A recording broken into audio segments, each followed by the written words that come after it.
ನಮಸ್ಕಾರ. ಅವನಿ designs and ಕ್ರಿಯೇಷನ್ಸ್ಗೆ ಸ್ವಾಗತ.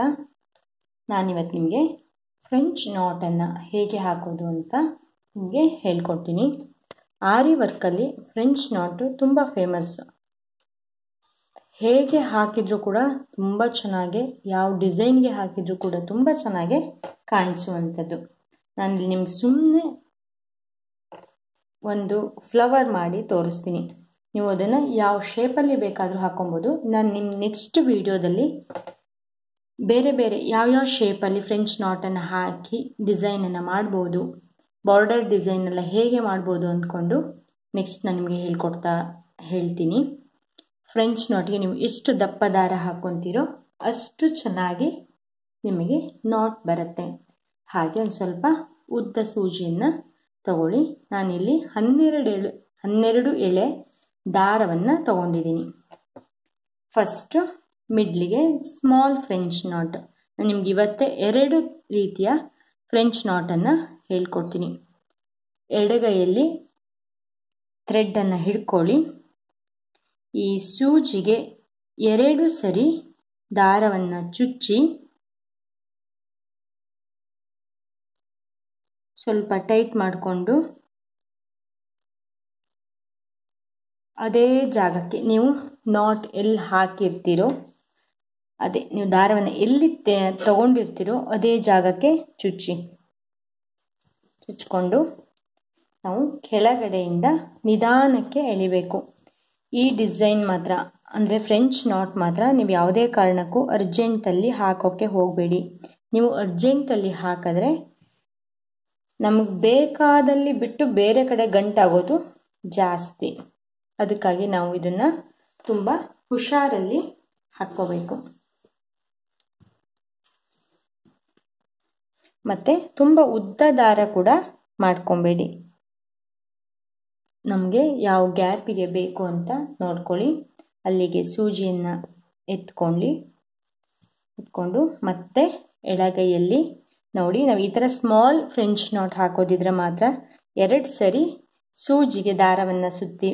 ಇಲ್ಲ ಅಂತಂದರೆ ನಾವು 1 ಸರಿ ಸುತ್ತಿದ್ರೆ ಸಾಕಾಗತ್ತೆ. 2 ಸರಿ ಯಾಕೆ ಸುತ್ತಬೇಕು ಅಂದರೆ ಸ್ವಲ್ಪ ದೊಡ್ಡಕ್ಕೆ ಚೆನ್ನಾಗಿ ಕಾಣಲಿ ಅಂತ. ಈಗ ನಾವು 1 ಸರಿ ನಮ್ಮ ಎಡಗಡೆಯಿಂದ ಬಲಗಡೆಗೆ ಸುತ್ತಿ ಸೂಜಿಗೆ ನಮಗೆ ಎಷ್ಟು ಉದ್ದ ಬೇಕು ಅಂತ ಫಸ್ಟ್ ನೋಡ್ಕೊಳ್ಳಿ. ನೋಡಿ, ಎಡಗಡೆಯಿಂದ ಬಲಗಡೆಗೆ ಸುತ್ತಿ 1 ಸರಿ ಸುತ್ತಿದ್ರೆ ಸಾಕು. ನಮಗೆ ಎಷ್ಟು ಉದ್ದ ಫ್ರೆಂಚ್ ನಾಟ್ ಬೇಕು ಅಲ್ಲಿಗೆ ಹಾಕಬೇಕು. ಈಗ ಹೀಗೆ ಹಾಕಿದ್ಮೇಲೆ ಈ ದಾರವನ್ನು ಸ್ವಲ್ಪ ಹಿಡ್ಕೊಂಡು ನಿಧಾನ ಎಳಿತಾ ಬನ್ನಿ. ಇಲ್ಲ ಅಂದರೆ ಬೇರೆ ಕಡೆ ಗಂಟಾಗೋ ಸಾಧ್ಯತೆಗಳು ಇರುತ್ತೆ. ನೋಡಿ ಫ್ರೆಂಡ್ಸ್, ಹೀಗೆ ಕಾಣಿಸ್ತಾ ಇದೆ ಅಲ್ವಾ ಫ್ರೆಂಡ್ಸ್? ಇನ್ನೊಂದು ಸರಿ ತೋರಿಸ್ತೀನಿ ನೋಡಿ. ಎಡಗೈಯಲ್ಲಿ ದಾರವನ್ನು ಹಿಡ್ಕೊಳ್ಳಿ.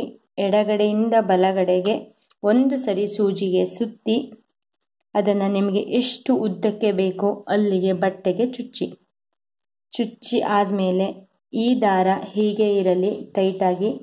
ಸೂಜಿಯನ್ನು ಕೆಳಗಡೆ ನಿಧಾನಕ್ಕೆ ಎಳ್ಕೊಂಡು ಇಲ್ಲಿ ನಾಟ್ ಆಗೋವರೆಗೂ ಕೂಡ ಕೈಯನ್ನು ಬಿಡಬೇಡಿ. ಕೈ ಬಿಟ್ಟರೆ ನಾಟ್ ಬೇರೆ ಕಡೆ ಆಗೋ ಸಾಧ್ಯತೆಗಳು ಇರುತ್ತೆ. ಗೊತ್ತಾಯ್ತಲ್ವ ಫ್ರೆಂಡ್ಸ್? ಈಗ ಮತ್ತೆ ನಮಗೆ ಯಾವ ಥರ ಶೇಪ್ ಬೇಕಾದರೂ ಕೂಡ ನಾವು ಮಾಡ್ಕೊಬೋದು. ಎಡಗಡೆಯಿಂದ ಬಲಗಡೆಗೆ 1 ಸರಿ ಸುತ್ತಬೇಕು.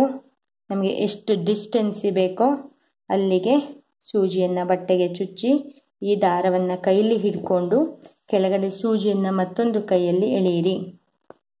ಆವಾಗ ಈ ದಾರವನ್ನು ಬಿಡೋಕ್ಕೆ ಹೋಗಬೇಡಿ.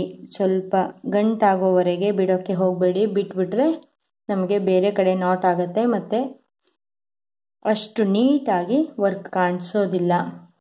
ಫ್ರೆಂಚ್ ನಾಟ್ ಹಾಕೋದು ಹೇಗೆ ಅಂತ ಗೊತ್ತಾಯ್ತಲ್ವಾ ಫ್ರೆಂಡ್ಸ್? ಇಲ್ಲಿ ನಾವು ಎಷ್ಟು ಎಳೆ ದಾರವನ್ನು ತಗೊತೀವೋ ಅಷ್ಟು ನೀಟಾಗಿ, ಅಷ್ಟು ಚೆನ್ನಾಗಿ ಕಾಣಿಸುತ್ತೆ. ಹಾಗೆ ಇದರಲ್ಲಿ ಡಬಲ್ ಕಲರ್ನ ಹಾಕಿದರೆ ಇನ್ನೂ ಚೆನ್ನಾಗಿ ಕಾಣಿಸುತ್ತೆ. ನೋಡಿ, ನಾಟ್ ಎಲ್ಲ ಎಷ್ಟು ಕ್ಲಿಯರ್ ಆಗಿ ಕಾಣಿಸ್ತಾ ಇದೆ ಅಲ್ವಾ ಫ್ರೆಂಡ್ಸ್? ಹೀಗೆ ನಾಟ್ ಬಂದರೆ ತುಂಬ ಚೆನ್ನಾಗಿ ಕಾಣಿಸುತ್ತೆ. ನಿಮ್ಮ ಕೊನೆಯ ಡಿಸೈನ್ ಕೂಡ ಅಂದರೆ ಟೋಟಲಿ ನಿಮ್ಮ ಡಿಸೈನ್ ಕೂಡ ತುಂಬ ಚೆನ್ನಾಗಿ ಕಾಣಿಸುತ್ತೆ. ಇದರಲ್ಲೇ ನೆಕ್ಸ್ಟು ಚಮಕಿ ಹಾಕೋದು ಹೇಳ್ಕೊಡ್ತೀನಿ. ಫ್ರೆಂಚ್ ನಾಟ್ ಒಳಗಡೆ ಚಮಕಿ ಹಾಕೋದು ಹೇಗೆ, ಬರೀ ಚಮಕಿಯನ್ನು ನಾವು ಆರಿ ವರ್ಕಲ್ಲಿ ಹೇಗೆ ಯೂಸ್ ಮಾಡೋದು ಅಂತ ಹೇಳ್ಕೊಡ್ತೀನಿ. ಹೀಗೆ ವಿಡಿಯೋಗಳನ್ನು ನೋಡ್ತಾ ಇರಿ. ಎಲ್ಲರಿಗೂ ಶೇರ್ ಮಾಡಿ, ಲೈಕ್ ಮಾಡಿ, ಕಾಮೆಂಟ್ ಮಾಡಿ. ಸಬ್ಸ್ಕ್ರೈಬ್ ಆಗದೇ ಇದ್ದರೆ ದಯಮಾಡಿ ಸಬ್ಸ್ಕ್ರೈಬ್ ಆಗಿ. ನಿಮ್ಮ ಪ್ರೋತ್ಸಾಹ ತುಂಬ ಮುಖ್ಯ. Thank you.